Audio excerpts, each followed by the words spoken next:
Quick reminder, when asked a question, please wait for the microphone and please state your first, last name, and media affiliation. Thank you.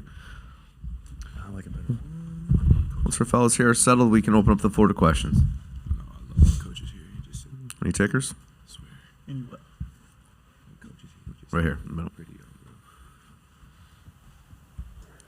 I guess I can go first. Alec Bussey, 24/7. For the two guards, you guys have talked so much this season about the importance of being able to keep opponents out of the paint. How do you go about doing that against Marcus Damask and Terrence Shannon? Say just sticking true to what we have done this whole season, and what we do is be physical and dictate. Go out there with physicality and just what we do, I'd say. Yeah, pretty much same thing he said. Do the same thing we've been working on since June. Dictating, being physical, and yeah, that's pretty much it. Rob, to follow up for you, when they are able to get their wings or their guards into the paint, what role do you and Hassan play in making it difficult for them to get a shot off cleanly? Same sort of thing, still that physicality piece, meeting them at the rim, not letting them get an easy shot off, but making sure we don't foul as well. Can't give them free points at the line, so making it hard to finish without fouling. Right here in the back right, guys. John Fanta from Fox Sports. It's for any of you guys. To have the nation's #1 defense certainly is impressive. You look at Coach, he looks like just a great guy, easygoing guy, but obviously inside the doors of your gym, I got to imagine practices here, very intense. Give us a peek behind the scenes of what an Iowa State practice looks like and how you guys have grown into the best defensive team in college basketball. I'd say practices are super physical. We go after each other. Everything we do is competitive, starting with our stretch, making sure that we keep a high level of intensity, high level of energy throughout practice. And then the more intensity we can bring, the shorter practices can be, just because we have that high intensity level, and we're getting a lot of stuff done at a high level during our practices. Like Rob said, every drill we do is a competition. That brings out the best in each one of us, and especially those defensive drills, we take a lot of pride in just being physical. There's not a lot of fouls that are called, so you really got to go out there and just work for it, and who wants it more at the end of the day. And that's where our physicality and our defensive mindset comes from. Keyshawn, you got anything on that? Good. All right. They said everything. Cool. Any questions here? Right here, middle right. Matt Rybaltowski with Forbes. Congrats on the great win over UH a couple of weeks ago. For all three of you, there's been a litany of sports betting scandals across the state. The quarterback from your school was suspended, but a few players were exonerated from that case. So just how much has Coach emphasized that if you make one bet, that's it? You could be off the team. It could jeopardize your future NBA potential. It could cost you millions of dollars. Has that been a point of emphasis this year? I'd say a little bit, especially after what happened with the things in our state at the University of Iowa and Iowa State. Just being aware of it is the most important thing, and obviously we know that we can't do those things, and just being more aware and having more people come and talk about it to us, and just knowing the ins and outs and everything that's not legal for us to do was something that was big for us in the off season. But really just at the end of the day, not thinking too much about the things that had went on, and moving on from the stuff that happened at our university, and just realizing how we can learn from it. Anything else there? Right here in the middle. For Taman, I know that you didn't play against Terrence when you were in high school, as he was at Texas Tech, because you're just a sophomore, and he's in his second year at Illinois. But you obviously remember watching him, I'm sure, and on film. What's the most impressive thing about his game? I'd say there's a few things. Definitely just his aggressiveness on the offensive side, and his playmaking ability. His speed, he uses speed very well, and that's something that we're going to key in defensively, trying to stop. He's a great overall player, and looking forward to the matchup. Go ahead in the back, John. John Fanta, Fox Sports again. Taman, when you look at from year one to year two, we knew coming in this season, the coach talked about how you were going to take on an increased role for this team, and obviously you have.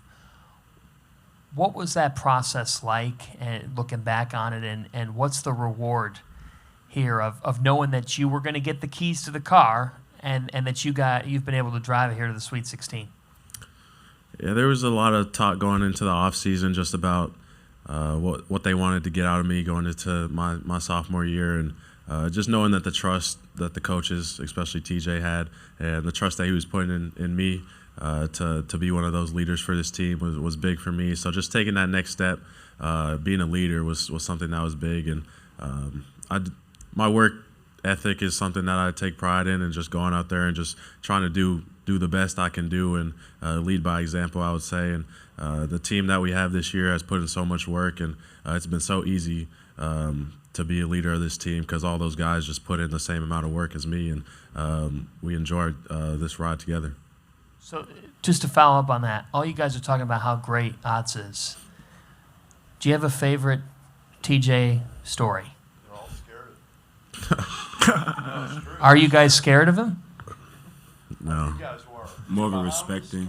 Yeah, I'd say it's more of a respect thing for sure. Just knowing who he is, and I wouldn't say there's any really stories that stick out. Just the passion that he shows for Iowa State, and just coming out of big wins and stuff. Just celebrating with the guys is something that's huge. So it's not true that when you walked down, you guys were playing blackjack, having a great time, right? All of a sudden he walks down, and Taman gets all scared, doesn't say a thing. I'd say it's just his presence is well known from everyone around him, just how he holds himself to that standard.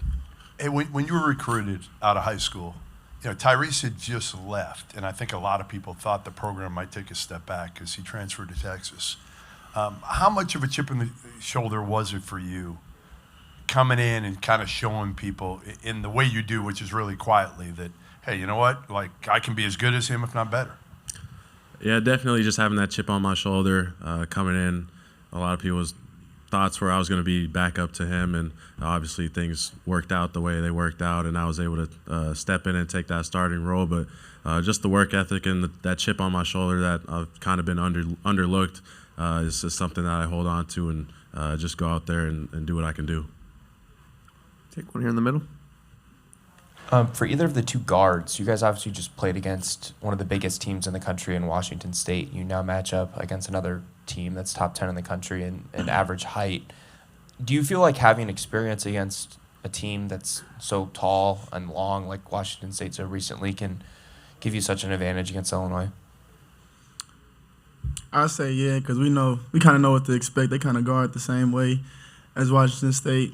We know we won't be able to, kind of force it in there. We got to play smarter, play off 2 feet. And, yeah, we know what to expect, so I feel like it's definitely a good thing. So on that. Anything else? Go. Buck, you good? Everyone all set? All right, guys, you guys can head back. Good luck tomorrow. Thank you. All right. Thank you.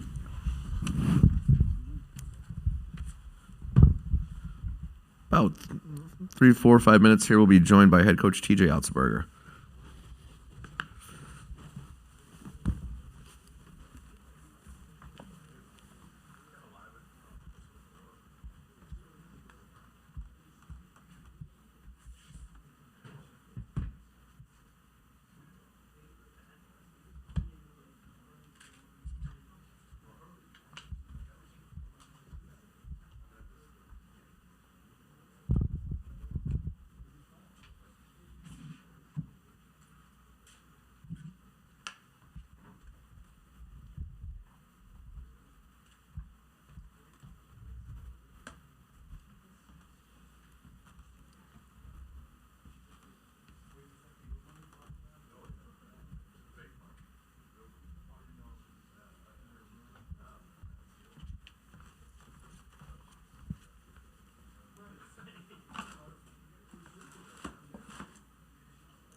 Welcome, Coach. Whenever you're settled, if you just want to maybe give us opening thoughts, statement, the floor is yours. Thank you.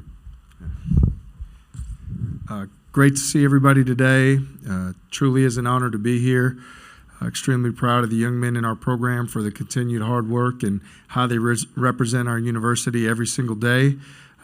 Excited for the challenge that's in front of us. And, yeah, ready for any questions. Thanks, Coach. Open up the floor.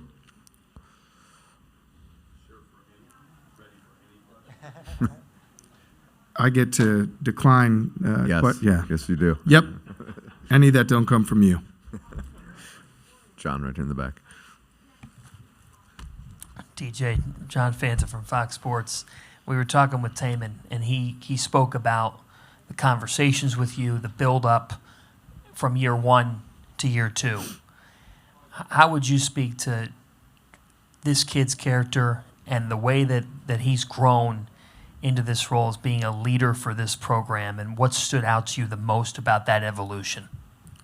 Yeah, we're really fortunate.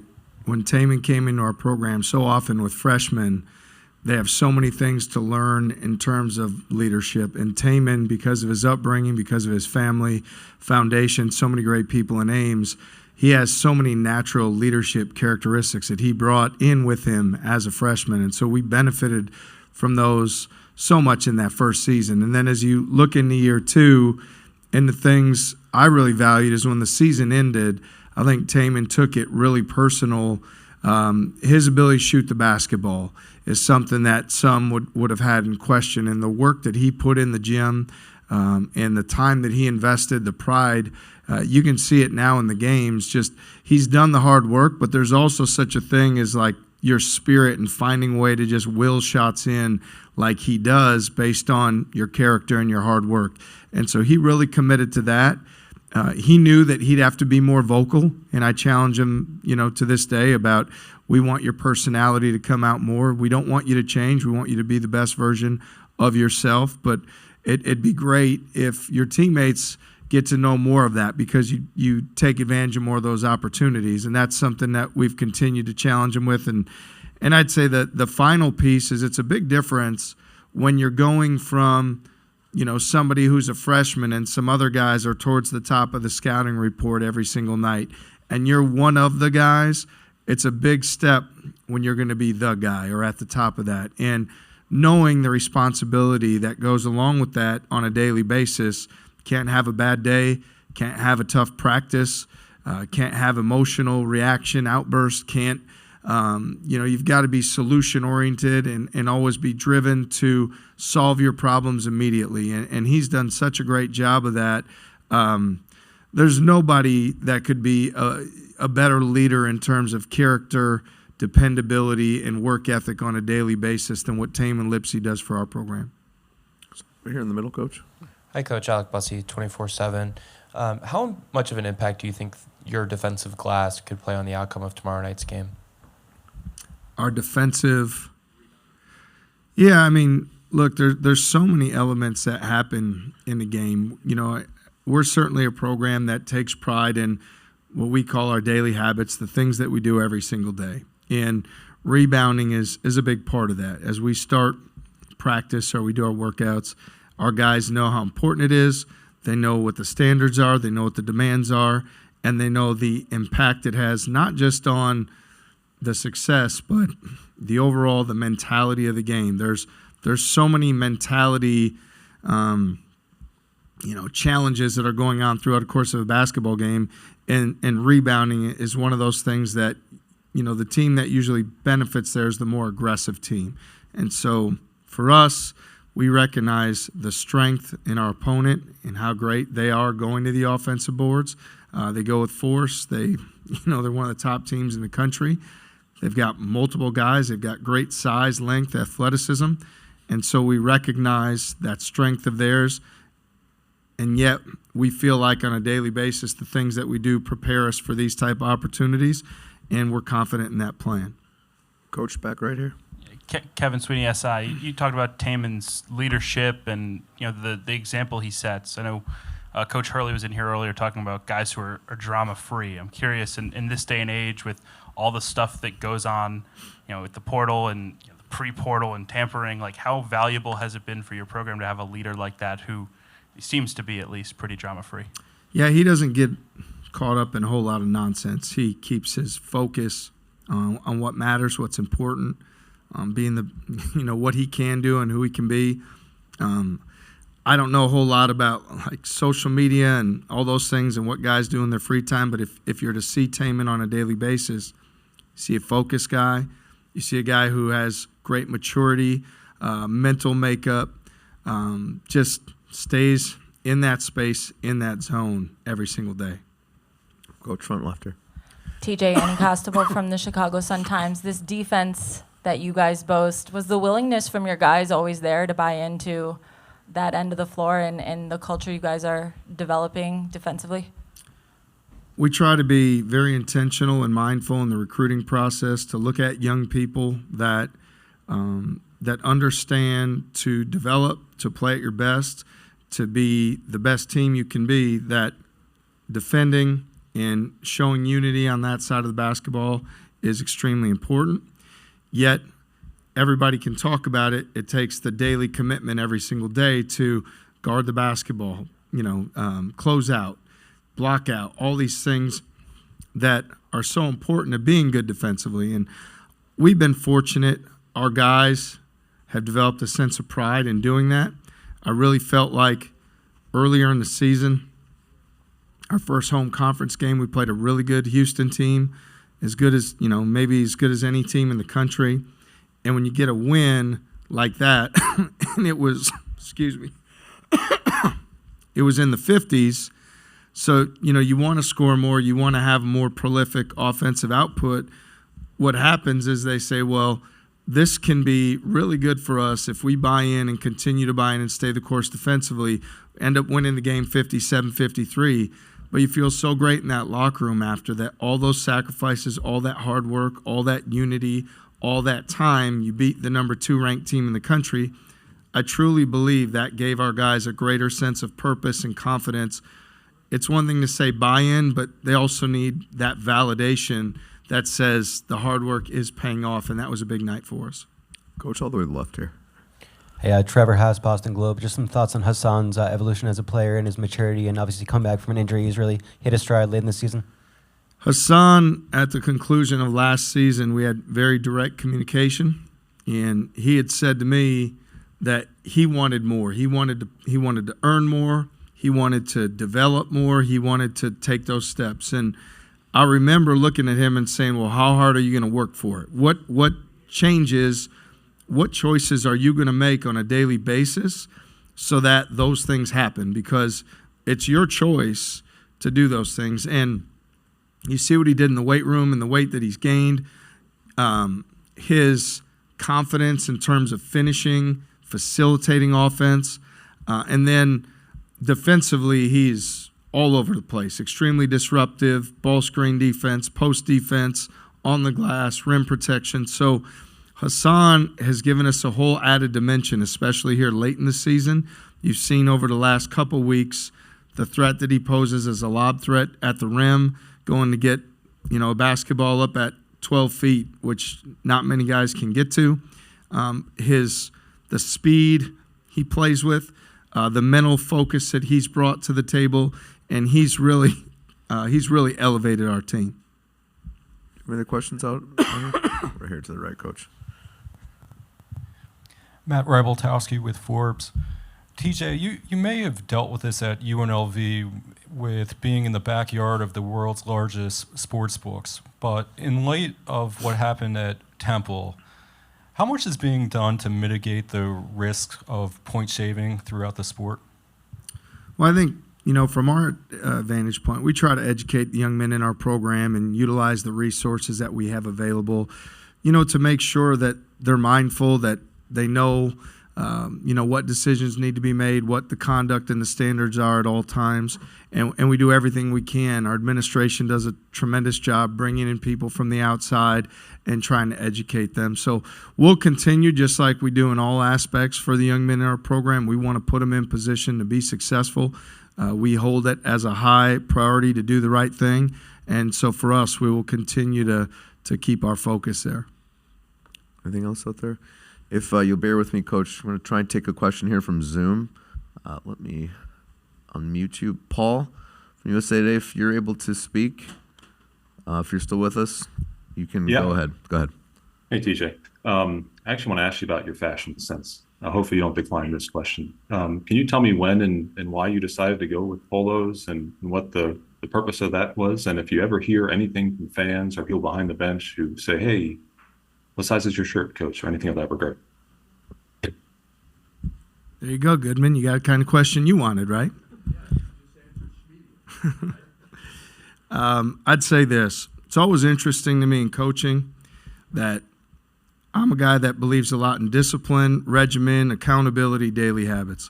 It's always interesting when coaches demand that the players all wear the same thing and then the coaches all wear something different. It's always kind of stuck with me of like, what would I say to a player on the team if they say, well, why are all the coaches wearing different things and why are we wearing the same thing? So when we came to Iowa State, came back for the head coaching opportunity, it was important to me that how everybody dressed on a daily basis was exactly the same. So if you were to be at one of our practices, everybody, every manager, support staff member, coach, we all wear the same exact thing every single day. It's a shorts and T-shirts with our Category 5 culture, with our saying on the back in practice.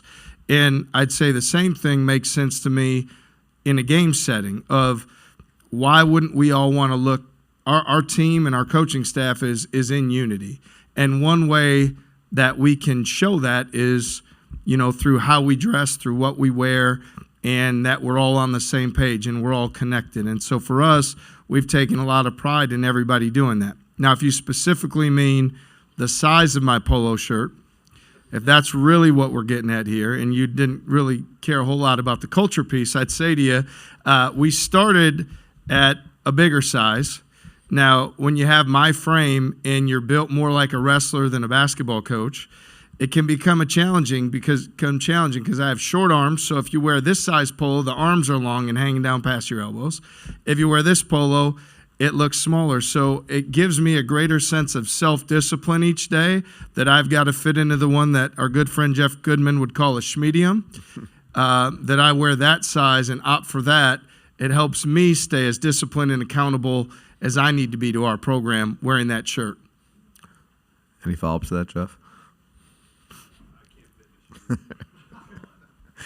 there's no other questions, Coach, we'll let you head back. Good luck tomorrow night. Thanks so much. Thank you.